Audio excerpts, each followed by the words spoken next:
बंधु माने आजिर एही भिडियोटी मिथुन राशि व्यक्ति विशेष मानक पई बहुत गुरुत्वपूर्ण अटे।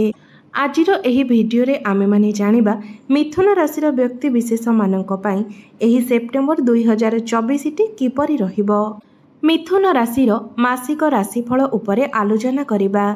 मिथुन राशि व्यक्ति विशेष मानक पई एही सेप्टेम्बर मासटी किपरि रहिबो संपूर्ण भाबरे आमे सेही विषय रे आलोचना करिबा। मिथुन राशि व्यक्ति विशेष मानकर स्वास्थ्य, शिक्षा, प्रेम, वैवाहिक जीवन, भाग्य, क्यारियर एवं व्यापार वाणिज्यर स्थिति एही सेप्टेम्बर मासरे किपरि रहिबो से विषय रे विस्तार रूप में आलोचना करिबा। नवग्रहंकर स्थिति मध्य देखिबा। नवग्रह केउ प्रकारर फल प्रदान करिबारे सक्षम हेबे। शेषरे अशुभत्व प्रदान करुथिबा ग्रह मानक पई किछि विशेष प्रतिकार विषय रे मध्य जानिबा। तो सेथिपाई भिडियोटी को स्किप न करी आपण माने शेष पर्यंत निश्चय देखंतु।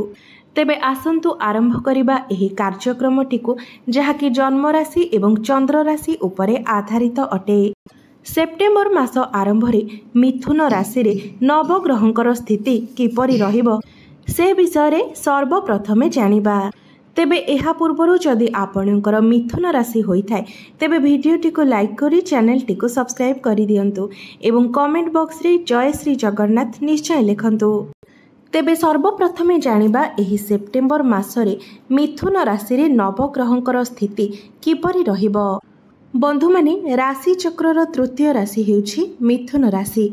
तो मिथुन राशि रे एही सेप्टेम्बर मासरे आपणकर प्रथम भाबरे अछंती मंगल, तृतीय भावरे अछंती सूर्य एवं बुध, चतुर्थ भावरे अछंती शुक्र एवं केतु, नवम भावरे अछंती शनि, दशम भावरे अछंती राहु एवं आपणकर द्वादश भावरे अछंती देवगुरु बृहस्पति। तेबे सर्वप्रथमे आसंतु जानि नेबा एही सेप्टेम्बर मासरे आपणकर स्वास्थ्य किपरि रहिबो। तो बंधु माने कुंडलीर प्रथम भावटी होइथाय आपणकर स्वास्थ्यर भाव, आपणकर इम्यूनिटी सिस्टमर भाव। तेबे आपणकर राशि स्वामी हेउछंती बुध एवं बुध आपणकर तृतीय भावरे अछंती एवं 23 सेप्टेम्बर को बुध आपणकर चतुर्थ भाव को चलन करिवे। तो बंधु माने 23 सेप्टेम्बर परे आपणकर स्वास्थ्य बहुत भल रहिबो। एपरिकी मिथुन राशि व्यक्ति विशेष मानकर जदि कौनसी प्रकारर भी स्वास्थ्य जनित समस्या रहिथिला तो 23 सेप्टेम्बर परे सेथिरे सुधार आसीबो। मात्र 23 सेप्टेम्बर पूर्व जदि आपण कौनसी जगह को यात्रा करुछंती, कौनसी सामाजिक कार्यकलाप रे लिप्त रहुछंती, कौनसी भी कार्य आपण घर बाहर को जाइकी करुछंती तो आपण निजर स्वास्थ्य प्रति विशेष रूप से ध्यान नियंतु। कारण सेतेबेले आपणकर स्किन रिलेटेड प्रॉब्लम देखा देई पारे, एलर्जी भली प्रॉब्लम देखा देई पारे। कारण आपणकर राशि स्वामी बुध आपणकर तृतीय भावरे अवस्थान करिछंती। तो आपण अधिक भ्रमण करिबा द्वारा आपणकर स्वास्थ्य उपरे तार प्रभाव पड़ी पारे, आपणकर स्वास्थ्य खराब होई पारे। तो सेथिपाई आपण निजर स्वास्थ्य उपरे विशेष ध्यान दियंतु। मात्र 23 सेप्टेम्बर परे स्वास्थ्य को लेकिन कौनसी भी चिंता करिवार आवश्यकता नहीं। कारण 23 सेप्टेम्बर परे जहाँ भी स्वास्थ्य जनित समस्या थिला ताहा आपणकर समाधान होई जिवो। एबे आसंतु जानिबा आपणकर शिक्षा जीवन किपरि रहिबो एही सेप्टेम्बर 2024 रे। तो बंधु माने आपणकर पंचम भावटी होइथाय आपणकर शिक्षा क्षेत्रर भाव। तो आसंतु जानिबा विद्यार्थी मानक पई एही सेप्टेम्बर मासटी किपरि रहिबो।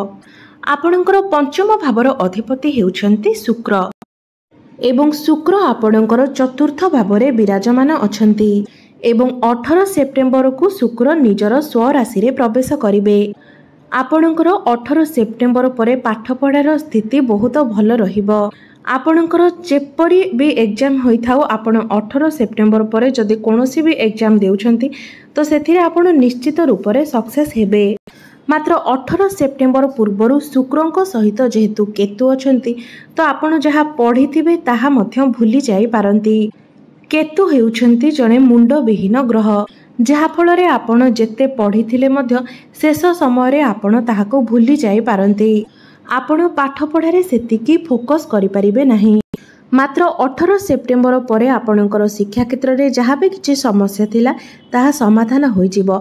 18 सेप्टेम्बर पर आपणकर पाठ पढ़ार स्थिति बहुत भल रहिबो। पाठपढ़ा को नहीं आपण जेकोसी भी डिसीजन नेउछंती, जदि कोठारे एडमिशन करबा पई चाहुछंती बा फॉर्म फिलअप करबा पई चाहुछंती बा कोनोसी भी एग्जाम देउछंती तो 18 सेप्टेम्बर पर आपणक पई समय बहुत भल रहिबो। एबे आसंतु जानिबा आपणकर प्रेम जीवन किपरि रहिबो एही सेप्टेम्बर 2024 रे। तो बंधु माने कुंडलीर पंचम भावटी आपणकर शिक्षार भाव हेबा सहित पंचम भावटी मध्य होइथाय आपणकर प्रेम जीवनर भाव एवं आपणकर संतानर भाव एवं आपणकर पंचम भावर अधिपति हेउछंती शुक्र। तो 18 सेप्टेम्बर पूर्वर आपणकर प्रेम जीवन में समस्या आसीपारे। छोट छोट कथा को लेकिन आपणक मध्य बड़ भूल बुझामणा होई पारे जहाँकि आपण केबे भाबी भी नथिबे। मात्र 18 सेप्टेम्बर पर आपणकर प्रेम जीवन बहुत भल रहिबो। एमिति कि पूर्वर जहाँ भी किसी समस्या चली से सबूर समाधान मध्य होइजिबो। एबे आसंतु जानिबा आपणकर वैवाहिक जीवन किपरि रहिबो एही सेप्टेम्बर 2024 रे।